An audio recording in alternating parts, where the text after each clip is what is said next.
एक बार पुनः स्वागत और अभिवादन आप सबका अनोखी और अद्भुत कहानियों के सफर में। अंधे होने से भी बदतर एक ही चीज है, दृष्टि का होना, मगर दूरदृष्टि का ना होना।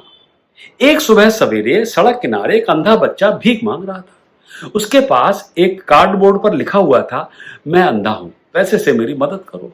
वो जिस सड़क पर बैठा था वो भीड़ भाड़ वाली थी। बहुत सारे लोग उसके पास से गुजरते और उसे और उसके कार्डबोर्ड को देखते थे और आगे बढ़ जाते थे। ज्यादातर लोग उसे पैसे नहीं दे रहे थे। इसी दौरान एक आदमी उस नेत्रहीन बच्चे के पास से गुजरा। उसने भी उस अंधे बच्चे को भीख मांगते देखा और उसका कार्डबोर्ड भी पढ़ा। सबसे पहले उसने नेत्रहीन बच्चे के कटोरे में कुछ सिक्के डाले, फिर कुछ और भी किया, कुछ अलग। उस आदमी ने अंधे बच्चे के कार्डबोर्ड को उठाया और उस लिखावट को मिटाया जिस पर लिखा था, मैं अंधा हूं, पैसों से मेरी मदद करो।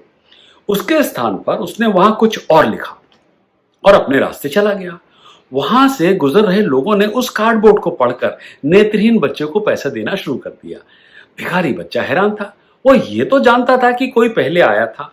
उसने कुछ सिक्के दान किए और फिर उसका कार्डबोर्ड उठाया, उस पर फिर से लिखा, लेकिन उसे यह नहीं पता था कि उसने क्या लिखा है। अब वो शख्स फिर से उसी रास्ते से अंधे बच्चे के पास आया और आकर खड़ा हो गया। उसने देखा कि बच्चे का कटोरा सिक्कों से भरा हुआ है। बच्चे ने भी उसकी टांगों की आहट से उसे पहचान लिया अपनी छठी इंद्री से।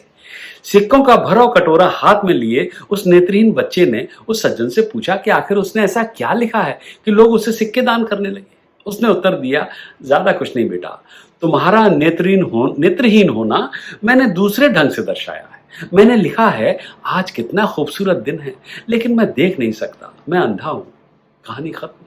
हाँ, खत्म। आइए देखें क्या सीखा हमने और आपने इस कहानी से। यही कि शब्दों में थोड़ा सा बदलाव अर्थ को यथावत रखते हुए नेत्रहीन बच्चे के लिए बहुत बड़ा बदलाव लेकर आया। इसी तरह अगर हम अपने जीवन के विभिन्न मुद्दों में सामान्य सोच पैटर्न से एक कदम अलग हटकर सोचते हैं तो हम भी एक अंतर बना सकते हैं और अपने लक्ष्यों को आसानी से प्राप्त कर सकते हैं। लेकिन हमारे साथ समस्या यह है कि हम ज्यादातर एक समान पैटर्न में ही सोचते हैं। ज्यादातर हमारे पास नकारात्मक विचार होते हैं। कभी कभी हमें लगता है कि हमें अपनी उम्मीदों के अनुसार परिणाम नहीं मिल रहे हैं, इसलिए कि हम खुद को, दूसरों को और जिन परिस्थितियों में हम प्रदर्शन कर रहे हैं उन्हें दोष देते हैं, जबकि असली वजह कुछ और है जो असल में हमारी सोच है। बस इसी में थोड़ा सा बदलाव चमत्कार कर सकता है। बेशक हमारे पास इस सोच के कारण हो सकते हैं, मसलन मेरे पास पर्याप्त साधन नहीं है, मुझे अच्छा मंच नहीं मिल रहा है, वगैरह वगैरह। लेकिन हमारे विचारों में थोड़ा बदलाव कभी कभी चमत्कार कर सकता है। मनोविज्ञान कहता है कि एक सकारात्मक विचार नकारात्मक विचार से 1000 गुना अधिक शक्तिशाली होता है, लेकिन किसी तरह हम इसके अभ्यस्त नहीं हैं। हम हमेशा बहुतायत के बजाय कमी पर ध्यान केंद्रित करते हैं, समाधान के बजाय समस्याओं पर, अच्छी चीजों की तुलना में बुरी चीजों पर, और इसीलिए बदले में हमें वही मिलता है। मदर टेरेसा शब्दों और विचारों को बदलने का रहस्य जानती थी। उन्होंने कहा था कि अगर यह युद्ध विरोधी रैली है तो मुझे आमंत्रित ना करें, लेकिन अगर यह शांति रैली है तो मैं आना चाहूंगी। मैं चाहता हूं कि आप इस मदर टेरेसा के इस वाक्य को फिर से समझें और दो शब्दों, युद्ध विरोधी और शांति के बीच अंतर को बढ़ाने का प्रयास करें। अब यदि आप दोनों शब्दों के अर्थ देखें तो वह एक ही है।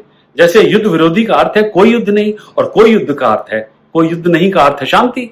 मदर टेरेसा ये जानती थी कि उन्होंने युद्ध विरोधी के बजाय शांति पर ध्यान केंद्रित किया और आपने देखा उसका परिणाम। हर दिन को एक जैसा देखकर आप अंधे हो सकते हैं। हर दिन अलग होता है, हर दिन अपने आप में चमत्कार लेकर आता है। बस इस चमत्कार पर ध्यान देने की बात है। अगली बार फिर एक नई कहानी, फिर एक नया फलसफा और फिर एक नई सोच, यूं ही अनोखे अंदाज में।